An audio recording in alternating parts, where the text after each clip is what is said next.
Hello, everyone. Welcome back once again to our Redeemer Lutheran Church Bible study on the book of Hosea. Today we're discussing chapter 5 of Hosea. Pastor Eric Kleinschmidt from Redeemer Lutheran Church in Highland. I'll put the link to last week's study up above if you missed that, so you can catch up to where we are at. However, Hosea, in this part of the book at least, is pretty much following his own pattern. So what comes today doesn't necessarily build upon or draw from what happened last week, although some of the themes are going to carry through. It's not a cohesive narrative from chapter 1 all the way to the end. These are specific narratives, oracles, that's what I'm looking for, that Hosea deals with kind of in and of themselves. But it is beneficial if you have the background information that was discussed in the previous chapters. And right here in verse 1, we're going to see Hosea drawing upon something we learned about last week, which is that the priests stand in for the whole, apart for the whole. So let's look at verse 1 as we continue chapter 5. It begins, "Hear this, O priests," the people that were responsible for the spiritual education and leadership in Israel, the northern kingdom, and Judah, the southern kingdom, had given that up for the worship of idols. They had fallen in with the people and even helped them set up their own idolatrous centers of worship. And so God is holding them accountable, not only as a part for the whole, but also because they didn't do their job, okay? So pay attention, O house of Israel, give ear, O house of the king, for the judgment is for you.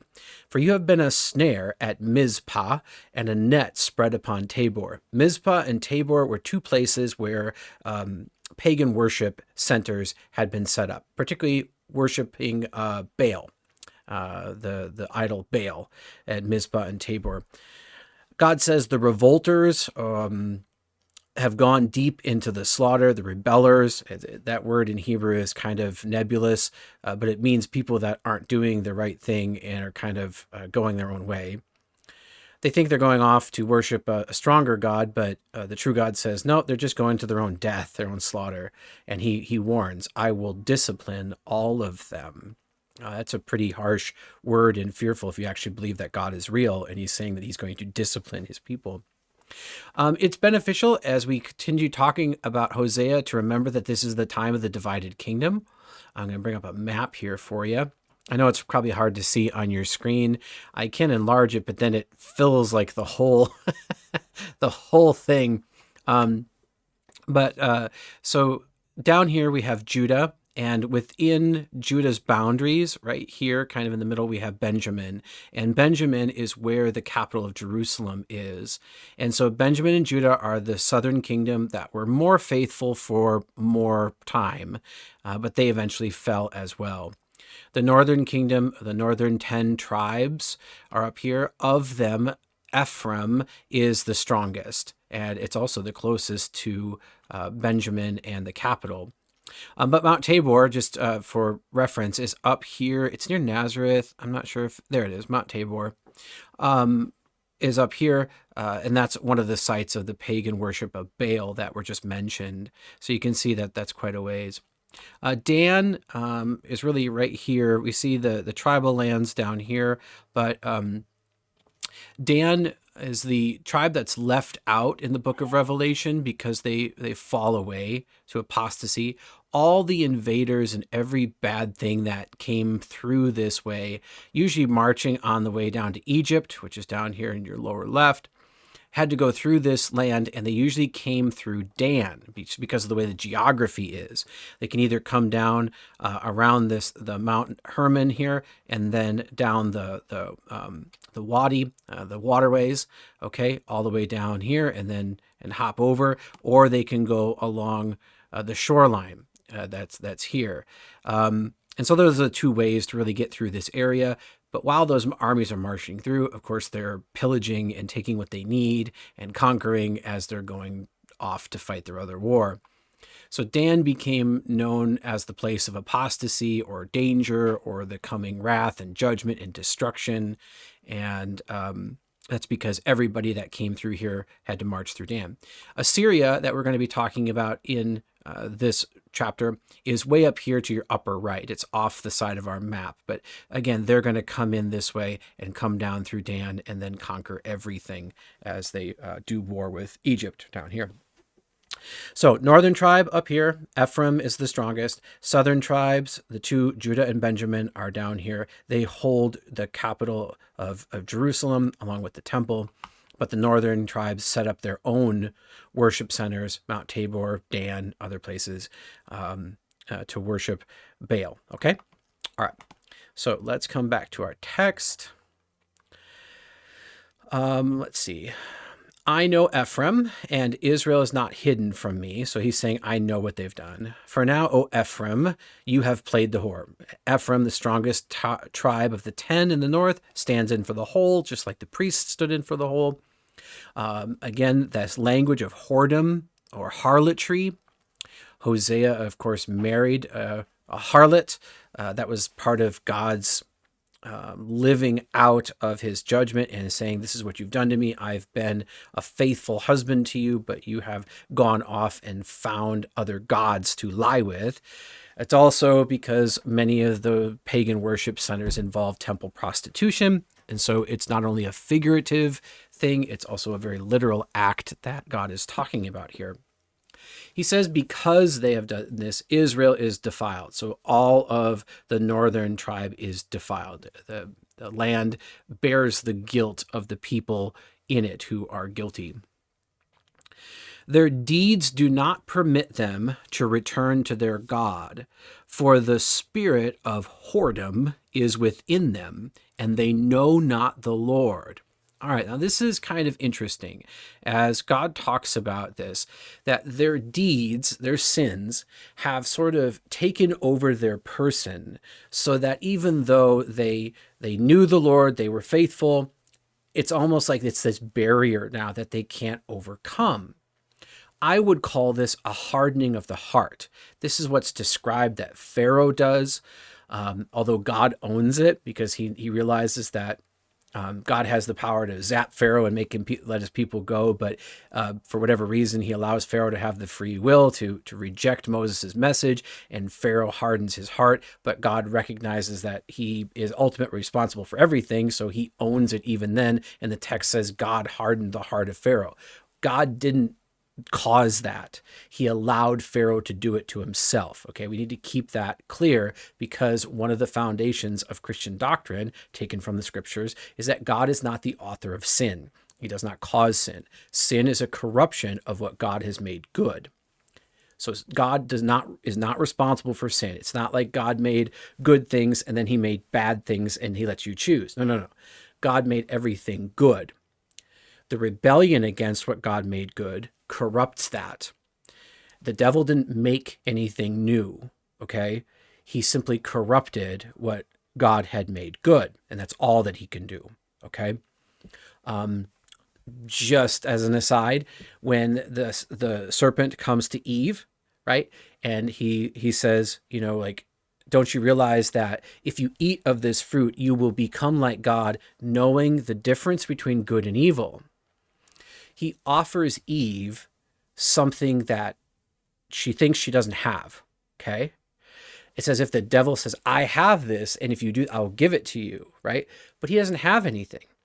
Eve already had the capacity to discern between good and evil. The thing was, there wasn't any evil to discern at that point, until she rebelled against God, corrupted what God had said, corrupted everything that God had made good, and now there's something to discern from. So the devil can't make anything. He is not a creator. He is a corrupter, a liar, and a murderer. He takes what is good and makes it bad, but he often presents it as something that's new, improved, better, and good for you.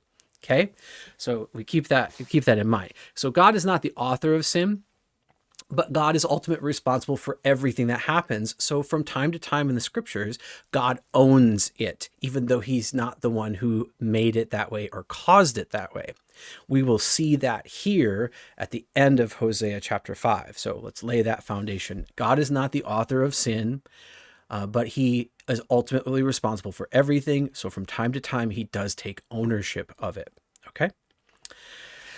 None of this is hidden from God. You've played the whore. Their hardening of their heart. The spirit of whoredom is within them, and they know not the Lord. The hardening of the heart happens in the Old Testament, and it also happens in the New. Particularly, we see it described in Romans chapter 1. And now before we go to Romans chapter 1, I need you to put on your mature hat, okay? Because let's deal with the text and what it says, okay? All right, let's go to Romans 1 with our mature hats on. In verse 18, Paul is writing, okay? And hear what he says about the human heart and the human condition that is doing sin and is reveling in it, and what that does to the person and God's reaction. We're going to see God describe the hardening of the heart, that he withdraws his gracious attempts to bring people back and just sort of lets them do what they want to do. And because we are by nature sinful and unclean, we just delve deeper into our sin. And that's what God is describing here in Romans, and also what God describes in Hosea, the same kind of thing. And yes, I know that Hosea wrote Hosea and Paul wrote Romans, but God is the author because we believe in the plenary verbal inspiration of Scripture, right? The Holy Spirit is working through these earthly authors. So God is ultimately the author. Got that? Okay, let's move on. For the wrath of God is revealed from heaven against all ungodliness and unrighteousness of men, who by their unrighteousness suppress the truth. So there we see an action of our depraved nature. For what can be known about God is plain to them, because God has shown it to them. For his invisible attributes, his eternal power, divine nature, have been clearly perceived, ever since the creation of the world, in the things that have been made. God made them all good. So they are without excuse. For although they knew God, they did not honor him as God or give thanks to him, but they became futile in their thinking, and their foolish hearts were darkened. Okay, God did not darken their hearts, but because they had rejected what God had made good and are not listening, their hearts are getting darker, okay? Claiming to be wise, they became fools and exchanged the glory of the immortal God for images resembling mortal man and birds and animals and creeping things. Here's the idolatry that we see actually happening in Hosea as they're worshiping these gods made with their hands, okay? Now here we have the hardening of the heart, or God removing his gracious attention and effort to change them, and just for a time saying, okay, you know what, just do what you're going to do, because you're not listening and you're not going to get it. Okay, it's very much a parental thing.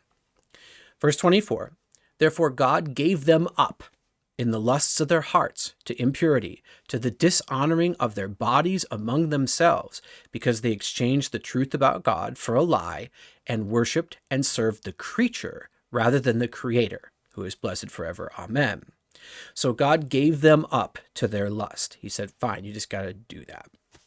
For this reason, God gave them up. Again, we see that language, to dishonorable passions. For their women exchanged natural relations for those that are contrary to nature.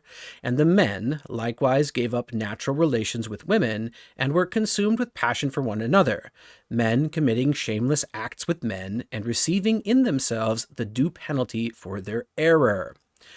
I'm not going to comment too much on that. You can go to my Bible study on the book of Romans, that if I come out here and I wave my hands around so I can find it later when I'm doing editing, and I'll put Romans up here, Romans chapter 1. There's more comments about that, which anyway. There are consequences to the way that we use our bodies when they are not intended to be used that way, okay? That is a biological fact that we have to come to terms with, all right? So this is what the scriptures say. You have to wrestle with what it says, and biology backs it up.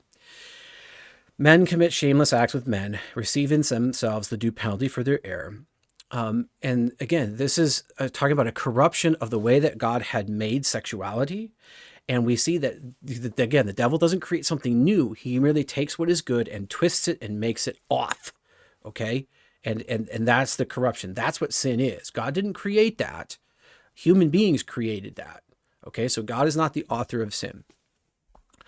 And since they did not see fit to acknowledge God, God gave them up to a debased mind to do what ought not to be done. Now, this is very similar to the language that we have here in Hosea. Their deeds did not permit them to return to their God, for the spirit of whoredom is within them, and they know not the Lord. Okay? Because they are hard of heart, they were filled with all manner of unrighteousness, evil, covetousness, malice, envy, murder, strife, deceit, maliciousness. They are gossips, slanderers, haters of God, insolent, haughty, boastful, inventors of evil, disobedient to parents, foolish, faithless, heartless, ruthless. Though they know God's righteous decree that those who practice such things deserve to die, they not only do them, but give approval to those who practice them. Welcome to our culture, people, where we give approval to the things that we're not supposed to do. Hold on, I gotta get the bell.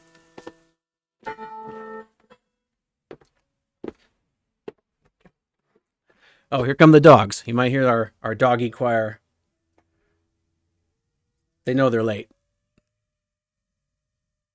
Okay. Anyway, I have our neighbors' dogs. They like to come out and howl with the bells every day at noon and 6 p.m. And when daylight savings time happens, they're usually a little bit off until they get all synced up.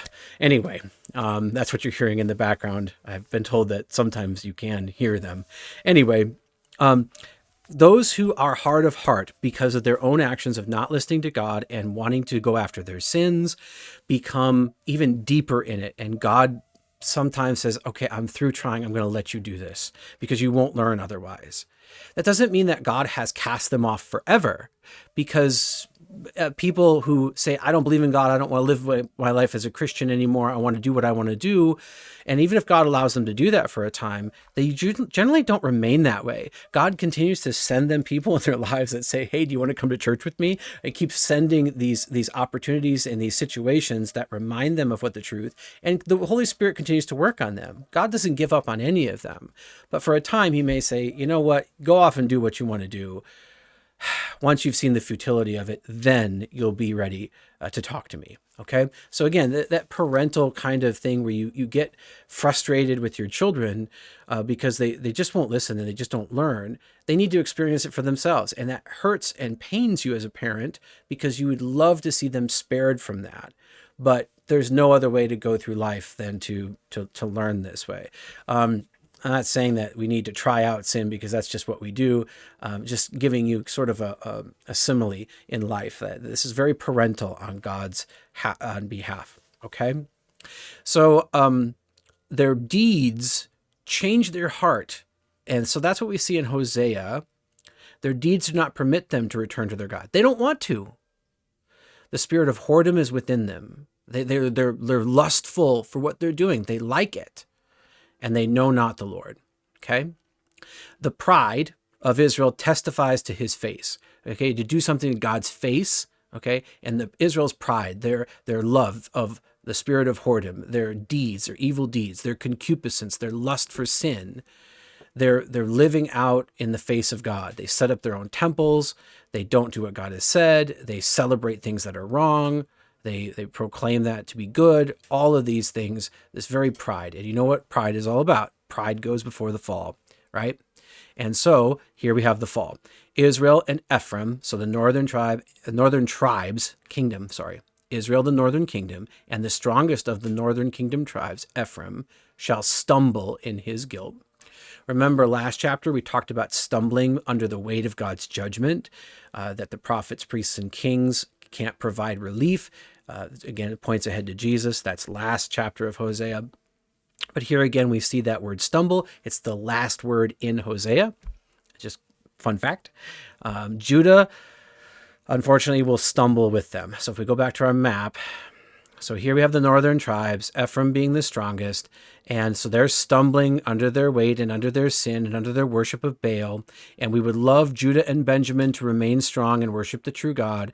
But God here prophesies and says that they're going to stumble as well. It might take a little bit longer, but the southern kingdom will fall as well.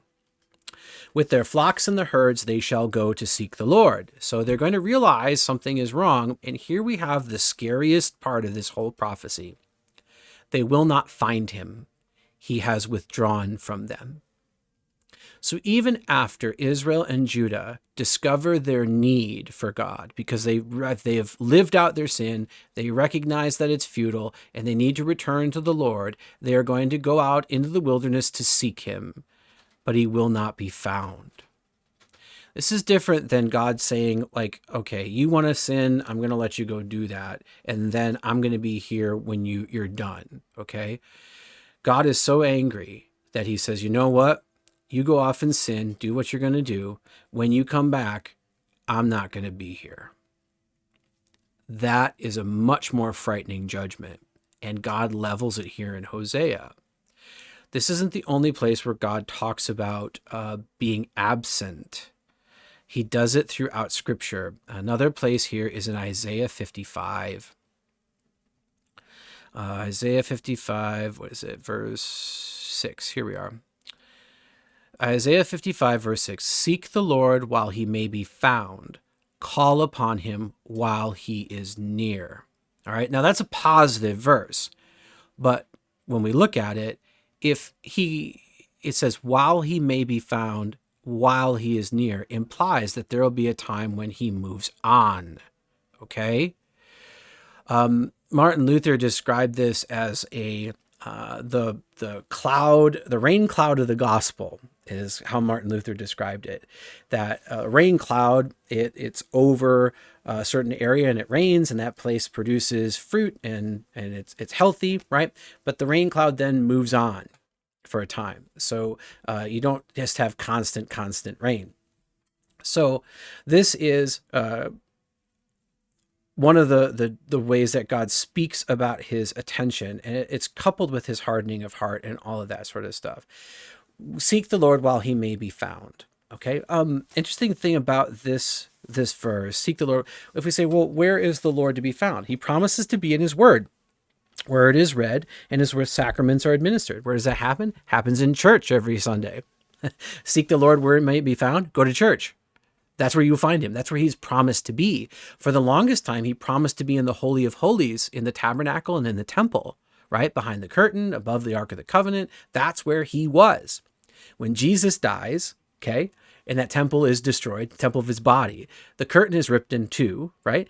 There's now no barrier, and there's no need to seek the Lord there. Where should we seek the Lord then if he's no longer above the Ark of the Covenant in the temple? He's in church, and more importantly, he is where you can thirst and drink and eat without money, okay? Right? Where do we do that? This is John chapter 6, where Jesus says, I am the bread. Come to me, all who labor and are heavy laden, I will give you rest. He talks about being the spring, okay? Living water, all of these things. I will give you living water that'll bubble up within you to eternal life. He says to the Samaritan woman at the well, she says, Lord, give me this water always so I don't have to come here, you know? Jesus is the location where God is found. And where is Jesus found today? He is found in the preaching of his word and the administration of his sacraments. He is in the bread and wine because he says, this is my body, this is my blood. That's where he is. So wherever his word is preached and his sacraments are celebrated, that is where you know for sure that the Lord is there, because he's promised to be there and he does not forsake his word. Is he out in the woods? Maybe. Is he on the golf course? Maybe. Is he in your home as you sit there and pray? Maybe, right? Where is he for sure? Where he's promised to be. Where is that? The preaching of his word and the administration of his sacraments, which happens in his church every week. Seek the Lord where he may be found. This is second commandment, right? And third commandment. First commandment too. They all go together. The first table of the law. Honor his word. Gladly hear and learn it, right? Honor his name. Remember the Sabbath day. It's all bundled up and coupled here. That's where the Lord may be found for sure. So Isaiah 55 basically says, go to church. And it's also saying that, other places he may not be. It's a rain cloud that moves. So Hosea 5 says God has moved on, right? He's no longer in the places where he has promised to be. That's a frightening judgment, but God levels it here. Now, God does say this, but does he do it? Remember our remember points? God's grace always gets the better of him? Yeah. He threatens it. He threatens to leave and not come back, but at the same time, we find that he's always there. So God's angry, he threatens it, but he also continues to provide. So hardness of heart, God's rain cloud of grace moving on. Luther described it as for a time it was over Germany and then it moved. We would say historically it moved from Germany over to the Americas. We are, my synod, the Missouri Synod, Lutherans, we actually have a mission in Germany to teach the Germans about Lutheranism. Kind of strange because that's where we came from, but the agnosticism and apostasy has become so widespread in Europe that they just don't know. So we have a mission to where we came from. And now I would say that the rain cloud of the gospel is moving from the Americas as people become more like Europe because we didn't learn, and is now in places like Africa where Christianity is booming. And so the rain cloud is there. So we seek the Lord while he may be found. And the knowledge in the Bible is that he's not always in the same place or there, except in the places where he has promised to always be, the administration of his sacrament and the preaching of his word, which happens in church. Verse 7, they have dealt faithlessly with the Lord. They've broken the covenant. We know that. For they have borne alien children. All right, this does not mean from planet Mars, okay? We're talking about non-faithful children.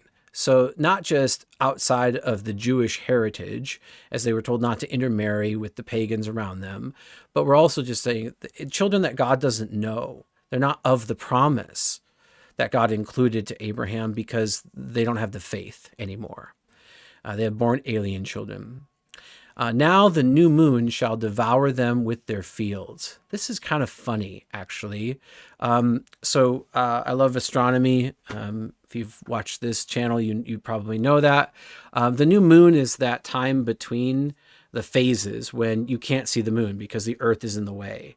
And so it's this time of renewal. And so the new moon became a time for festival for a lot of different religions. It's also a time of terror and judgment, as a lot of ancient people thought that the moon disappeared. Like they got worried about it. Like it went away. Is it going to come back? And they developed a lot of myths around that. Many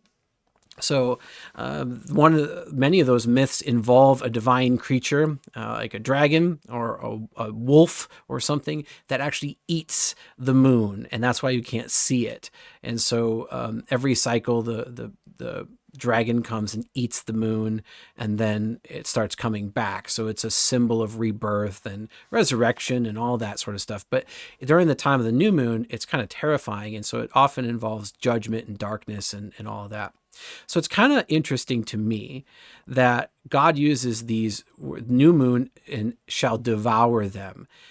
He's almost drawing upon those myths where they believe an animal eats the moon. But in this case, the day of judgment is going to eat the people of God and all the things that they were growing with the help of Baal. Because remember, they went to Baal because they thought that the god of fertility would help them more than the true God of their fathers. And so all of this crafted very well with language. Language, God invented all of it. And so it's not a surprise when he does something very artistic with it through the talents of Hosea. But the new moon feasts, where the pagans thought an animal devoured the moon, and God's like, that's ridiculous, but you know what? The day of judgment's going to come, and it will devour you and all the things that you thought that you were going to get from Baal. Is what all of this, he has it summarized in this one verse. Therefore, blow the horn, a sound of victory, a sound of musters for war, a sound of warning. There's so many things that are coupled with the blowing of the horn in these cities that lead from north down to south. Okay. So we're traveling. We're in Gibeah, then below the trumpet in Ramah, sound the alarm at Beth Aven. We follow you, O Benjamin. Now remember, Benjamin is down here. Okay.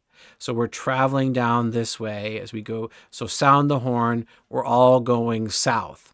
south into Benjamin, which has Jerusalem right there where the temple is, and the southern tribe of Judah where the Messiah will come. So this is the last faithful stronghold, and the apostasy is traveling down this way, blowing the trumpet as it goes. Ephraim shall become a desolation in the day of punishment. Among the tribes of Israel, I make known what is sure. Now, the princes of Judah, so the last faithful holdouts, have become like those who moved the landmark. That's bad.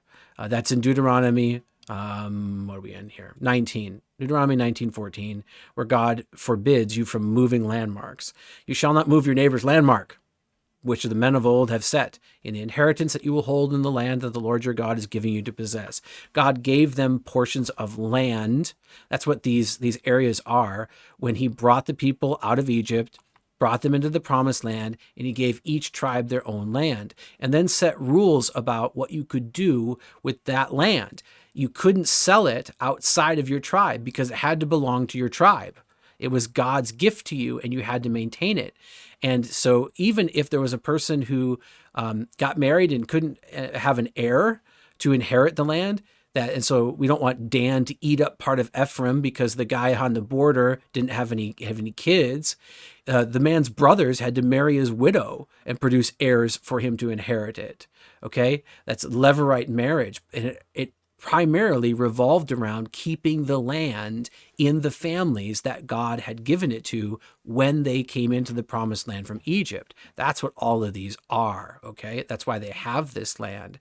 And so to move that marker would be an affront to what God had set down. And that's why this language is in the language of a commandment. You shall not move your neighbor's landmark. But Judah, who should have been faithful, who is more faithful than anybody else, they've become like those who move the landmark. What a disgrace that is. Upon them I will pour out my wrath like water. So now both northern and southern tribes are included in this wrath. Ephraim is oppressed, crushed in judgment, because he was determined to go after filth. Let's see what the note here says. Human precepts. Interesting that the words precepts and filth, human precepts, human thinking, human priorities, and filth are one and the same word in Hebrew. That's kind of interesting. Then God says, I am like a moth to Ephraim. I eat up things like dry rot to the house of Judah. Dry rot, again, these two things, moth and dry rot, eat up what we're trying to save. And so God is saying they think that they're secure, they have land and they have food for whatever comes next because they've been worshiping Baal. I'm going to eat it all up and I'm going to leave the land at desolation. Here God describes what he's going to bring. Now here we have a bit of a shift. When Ephraim saw his sickness and Judah his wound, when they realized that they were doing things wrong, they didn't return to the Lord. Instead, they went to another kingdom. They went to Assyria. Now remember, Assyria is up here, way up at the top, upper right of our map beyond this. So they instead of returning to God, they sought out another foreign power to help them and sent to the great king. This is described in 2 Kings 17. Under the reign of Hosea, not Hosea, Hosea, different people. In the 12th year of Ahaz, king of Judah, Hosea, the son of Elah, began to reign in Samaria over Israel, and he reigned 9 years. And he did what was evil in the sight of the Lord. No surprise there. Yet not as the kings of Israel who were before him. Against him came up Shalmaneser, king of Assyria, and Hosea became his vassal and paid him tribute.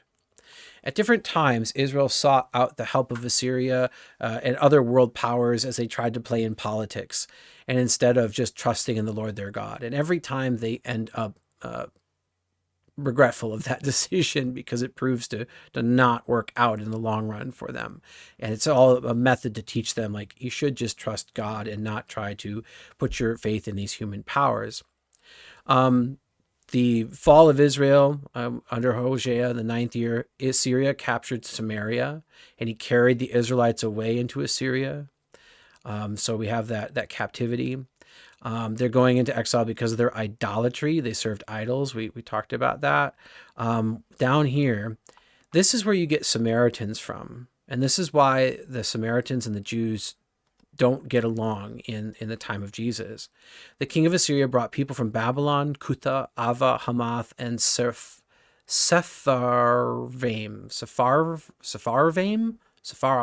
I don't know, and placed them in the cities of Samaria instead of the people of Israel. And they took possession of Samaria and lived in its cities. So Assyria comes in, they carry off the Israelites into captivity, and then they put their own people in their houses and on their land. Later on, when the people of Israel come back to their homes and land, they find other people who have been living there for years. And they say, who are you? This is our land. No, it's not. And they have this problem. So that's the first problem with Samaritans. The other thing is that those people from Assyria that lived in Samaria married some of the Jews that were left behind. And there you get these half Jews, these half breeds. And that they polluted the ethnic bloodline. And so that's another reason why Jews and Samaritans just don't get along. And that led to disagreements about religion. Samaritans set up their own form of religion, their own temple. They have their own priests and their own rules. All of that becomes, they are the rivals to the Jews. And that's why Jesus, when he encounters them, it's such a scandal for the Good Samaritan or the Samaritan woman at the well, and that Jesus is passing through Samaria, that the leper who came back to give him thanks was a Samaritan. All of that is because they were really despised because of what happens way back here with Assyria. That's how we get the Samaritans. All right, so that's a little bit of an aside there. So they realize their need here in verse 13, but instead of returning to the Lord, they go to Assyria. They become its vassals. But he is not able to cure you or heal your wound. It won't work out, God says. And then he gives this weird promise. For I will be like a lion to Ephraim and like a young lion to the house of Judah. Judah is represented by lions. It's part of the blessing that's given to Judah. It's one of the reasons why Jesus is sometimes depicted as a lion. If you are familiar with C.S. Lewis's The Chronicles of Narnia, Aslan is a lion. He is a Christ figure. That's the reason why. And so here, this is sort of a double entendre, a double meaning here. I will be like a young lion. Young lions are aggressive. They're trying to make their own way, right? So they're more dangerous than the old lazy ones. And so God here is talking about how he is going to zealously defend his people. He's going to rise up and tear through things like a lion. That's a good promise. And again, God's mercy here is getting the better of him as he's talked about all the bad stuff and that he won't be found. But at a certain time, he's going to rise up and take care of business, is what he says. Even I will tear and go away. I will carry off and no one shall rescue. So he is going to be the captor. He's not going to allow his people to be taken into captivity anymore. He's going to go rescue them and carry them back to their land. I will return again to my place. It's mine. I might be leaving it for a time, but I'm going to come back. And when I come back, I'm going to set things in order, violently if needed. Until they acknowledge their guilt and seek my face, and in their distress earnestly seek me. So he's talking about he's going to be gone for a little while. He's going to come back. He's going to set things in order.